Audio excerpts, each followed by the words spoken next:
Highs around 45 and more scattered showers expected on Tuesday. Right now in Seattle, it's 43. I'm Marina Rockinger, KISW. Doug, let's start. The Rebels of Rock. At last, this Wednesday night at Tacoma Dome. One rockin' night, two ass-kicking shows.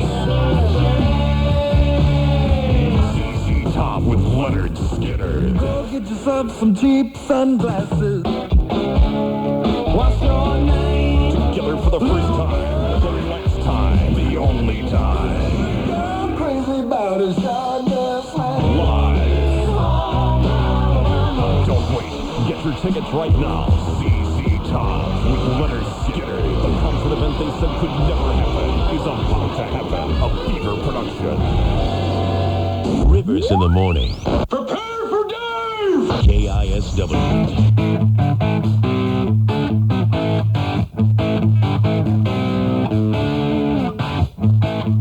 99.9 FM, KISW. Monday, police bomb squad cordoned off a few blocks nearby. It's going to be sort of business as usual probably for a while. Next couple weeks, man, get used to it. We had mentioned Rosie O'Donnell was blown out as the spokesperson of bands in the history of rock. Is, of course, one of several from right here in our backyard. Nirvana put the Seattle scene and grunge into the scene, helped make it. And this is funny, you misspelled it here. It's Krist Novoselic, who actually, you must be pretty used to people mispronouncing his name, right? It was kind of always done. I got to change my name to John Johnson or something. Yeah. Whip up the mic there. Hey, JJ. Thank you. How's that? Cool. Krist Novoselic was the bass player for Nirvana and has used his stature there to help out a lot of organizations and causes. One of those is Home Alive, an organization dedicated to teaching women self-defense. Home Alive is conducting an online auction, and over 100 Nirvana collectors' T-shirts are up for grabs. And welcome to the show, Krist. Good morning, Bob and everybody. I'm still learning your name, Krist. Now they spelled it right on the albums, right? Well, I changed it in junior high school because I was like 12 or something. I thought it sounded kind of girly or something, so I changed it to Chris. I just wanted to be normal because I was like 6'7" or whatever. Oh, so you're like the John Cougar Mellencamp of the grunge scene then? Yeah, there you go. Changing it back. I changed it back. And then Kurt, he always changed his name all the time. Kurt with a K, Kurt with a C. So I don't know, we were into changing our names or something like that. Well, it's something to while away the hours. Wow, kids, right? Krist, you've had a massively interesting life, and you were part of something that, no matter what happens, it's always going to be there. Looking back on all of that now, are you somewhat removed from it? I mean, you're not. Wow, I'm actually coming to terms with it, and I'm like, that's why I'm really burned out. I've decided that ever since 1990, or not decided, I've kind of realized that since 1990, I've just been cruising. I don't really know what happened. Like, I was in this rock and roll band, and then the band went like internationally famous, and it was just wild for like 2 years or 3 years, from like 1991 to 1994. Yeah. And then I think about those 3 years, and it seems like it was 20 years. In those 3 years, like, so much happened, and then it ended in a really big tragedy. And then since then, I've been doing a lot of things and working a lot, but I never really came to grips with it, so I'm starting to. And so actually I'm kind of shattered right now. You know, how cool to be so open and honest about. I mean, let me tell you something. You are not in any way like the typical rock star. First off, we've had this interview we've tried to do twice. And the first time there was a schedule problem, and this time, it was this late schedule problem. Krist is the kind of rock star that calls when he's late. No rock stars do that. No. Hello, I'm Krist. I'm going to be a little bit late. I'm like, whoa, aren't you like supposed to be puking or something? On top of hooker, the bass players union's going to throw you out being so responsible. Yeah, no, but I mean, you're a nice, mellow, soft-spoken guy. It's thank you. Not what I would have expected. When, of course, we all know the glory years of the band, but Can you give me a little sense of what it was like before that? I mean, this was a hard-driving, pumping, playing in little clubs band for a while, right? Well, yeah, Kurt and I were from Aberdeen, out on the coast, and Dave was from Virginia, right on the suburbs of Washington, D.C., and in the years before, we hit it big. Like, I lived in Tacoma, right off of 38th and Yakima.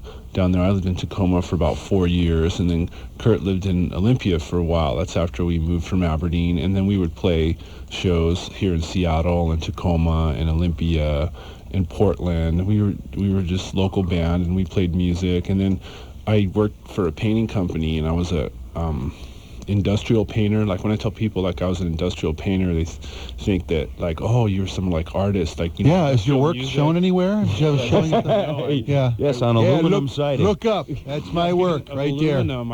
I worked at the Reynolds Aluminum in Longview. I worked at Simpson Craft, the paper mill in Tacoma, Boeing here down Oxbow, Everett, Renton. Just painter. And I like a professional painter. Like, I painted machines. So that's where we came from. That's like the background we came from. And then I quit, and because it's classic, I read Jack Kerouac's On the Road, and I was 24 years old, and I was looking for kicks, Dad. And I bought a van with the money I made, and then we went on tour around the country, and we played for like 50 people here and there, 100 people. Then it grew exponentially, and then the whole music got really stale back in the late 80s and early 90s. And so bands like Jane's Addiction and Faith No More, they had broke a lot of ground for us. And then we made that record Nevermind, and it just came out at the right time because... Yes, it did. Yeah. It was a year or two earlier would have been ahead of its time. Just before it came out, I mean, I still remember it'll always be a musical moment, and there's only a few bands that I have musical moments with like this, I mean, I remember the first time I heard Beatles' Abbey Road. I still remember the first time, the actual drive, that I popped Nevermind into the CD player and drove all the way home listening to it. And there's very few albums that happens. Usually you buy an album because there's like one good song that they're beating to death on the radio, and you're hoping there's another good song. I mean, I hate to say that, but that's kind of true, isn't it? And I actually drove all the way home, digging every single song on this, and the public soon after discovered this. Did you, when you made the album, did you all kind of know the time was right or not? Was it a surprise? It was a surprise, and there's interesting stories that the label pressed 50,000 copies of that record and thought it was going to last us for the year to go out and promote it. And then it just went ballistic through the roof. And that was part of the hype of Nevermind, was people couldn't buy it. Couldn't get it anywhere. For like three weeks, people would go to the record store, and that, so they were rushing to print them. And it was good for radio. I mean, we all, radio stations during that time, and they had so much music to play because this was an album that, was going to be like the record company's going to work you on another cut. You could just play anything from it. Yep. Wow, well, thanks. Yeah, I like that record. Give me just a feeling for how it was written in terms of, because there's a power trio that is one of the best, and how did you guys put together the rhythm section for that album? Did everybody must have thrown in their ideas, right? Right, we did. We would work where we would have rehearsal, and we would kick a few riffs around and stuff, or Kurt would come with a little sketch of the song with like a vocal melody and a rhythm on the guitar, and then we would grind it through the meat grinder, put a bass in there and drums, and try different things. And if it sounded good, it was good, and we kind of tweak it a little bit. And we put most of that record together in this barn down on the north end of Tacoma, kind of off of Pearl Street. Down there. There was almost, and I hope I'm not up the wrong tree here, but there seemed to be almost a real charming, almost a sloppiness to the way a lot of this stuff was played. Like where people who were really trying to study their instruments would have, made it more, unfortunately, predictable probably. And there was something unpredictable and very loose about Nirvana that I think was the charm. It was about feeling, because we weren't really into like technical musicmanship There you go, musicmanship. Music. Well, that's Is that a good word? Well, that's for Novoselic. Yes, Oh, you should okay. pronounce that wrong. Musicianship? Yeah. Is that Yeah, it? there you go. Okay, so I can't even say the word. Like that shows you what kind of player I am. That's excellent. But you know what, though? I You're mean, not classically trained, I take Yeah. it. most artists will tell you that they're never finished with a record. They just have it taken from them when it's due. I can't imagine anybody wanting to change a note on that album. Because like you said, you guys kind of just put it together. It was all passion, and it was exactly what poured out of rehearsal, and you threw it on tape, and there it was, and they thought 50,000 albums would be enough, but here it is probably, it's been listed. How many whenever million now, do you know? 10 million. It just did 10 million 10 this year. million? Well, even sales aside, when they list all the great albums of all time, like you mentioned it, Well, the I Beatles think and they've Nirvana. screwed Nirvana pretty bad now. I think, in the Rolling Stone list and stuff, I think it should have been higher. I don't remember what it was, but I remember thinking it should have been higher. What was it? That doesn't Who cares? matter. I can't read that stuff. I'll bet. That's one part of me being shattered and burned out. I just don't even read this stuff anymore. There It's you like, go. here's the record, man. There's no trades at Krist's Listen to house. it. Do you feel it? Yeah, there's no trades at my house. You don't get a subscription. Well, No. that makes sense. So these days you're dedicating yourself to some great causes, and one of those is Home Alive. That's right. It's an organization dedicated to teaching women self-defense. How'd you get involved in that? Well, I've been supporting Home Alive for about 5-6 years now, and as a matter of fact, Nirvana played a benefit for Home Alive in 1993 at the King Cat Theater, and we were always a politically conscious band and active band, and it's a good organization. It's a grassroots organization. It's local, and that's, I find those are the most, in a lot of ways, there's an effective way to make change. Well, when you can see your efforts come to fruition with a local project, Right. you can see changes happen. That's got to be a great feeling. Yeah. Anything like personal in your...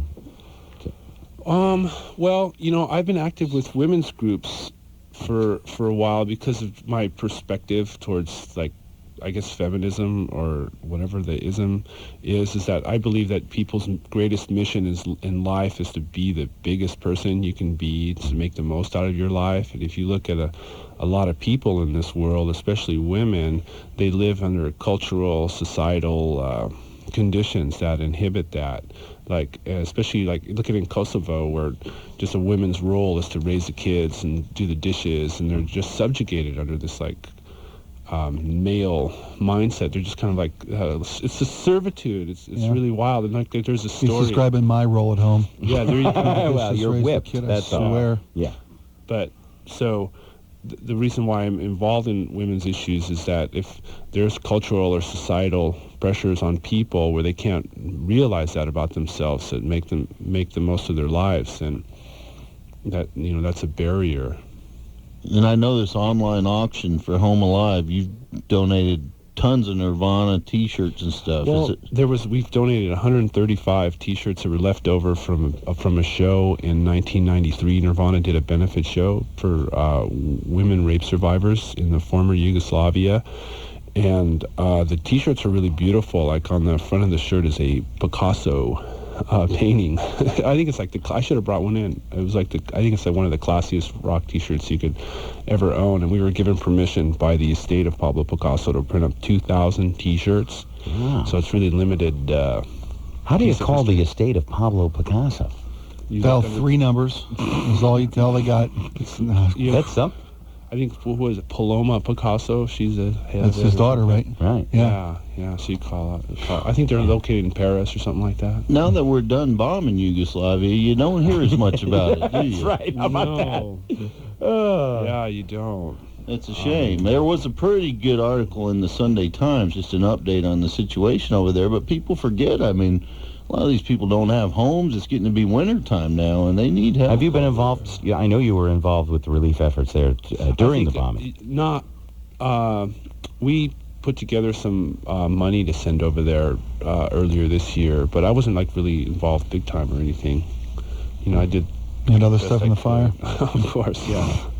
Yeah. Isn't it funny that, that we bomb them for a while and it's really big. It's like the homeless only get food like at Christmas time. Oh, I'm feeling guilty. I'm doing all this shopping, and you buy the homeless food.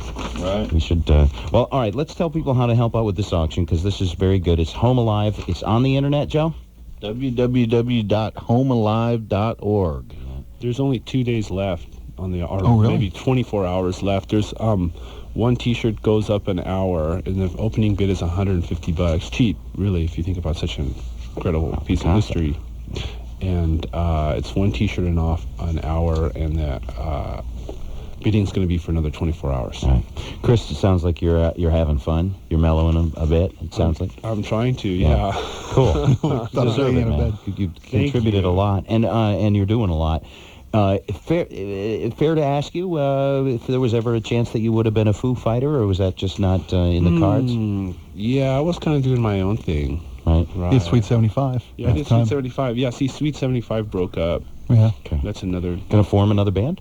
Yeah, I've been playing, and actually, I'm going to play on the 30th at the Showbox in the WTO band, and it's myself, Kim Thale, Gina Mainwall, who's in Sweet 75, and Jello Biafra on vocals. Wow. Where do you find tickets to this show? Yeah. Oh, you can get them through the Showbox. It's going to be part of the Mayhem Week at the here in WTO Seattle. Mayhem Yeah, Week? WTO Mayhem Week. Come Sounds like a on wrestling down. promotion. Yeah, yeah. We're going to have...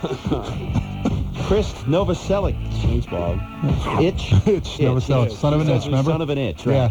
Krist Novoselic, thank you very much for being with us. KISW will give you that Home Alone info again at the show close. SeattleTimes.com. The name's Jake. My buddies refer to me as Bloodthirst. Actually, come to think of it, everyone refers to me as Bloodthirst. I know what I want, and I know how to get it. And that's why I did SeattleTimes.com.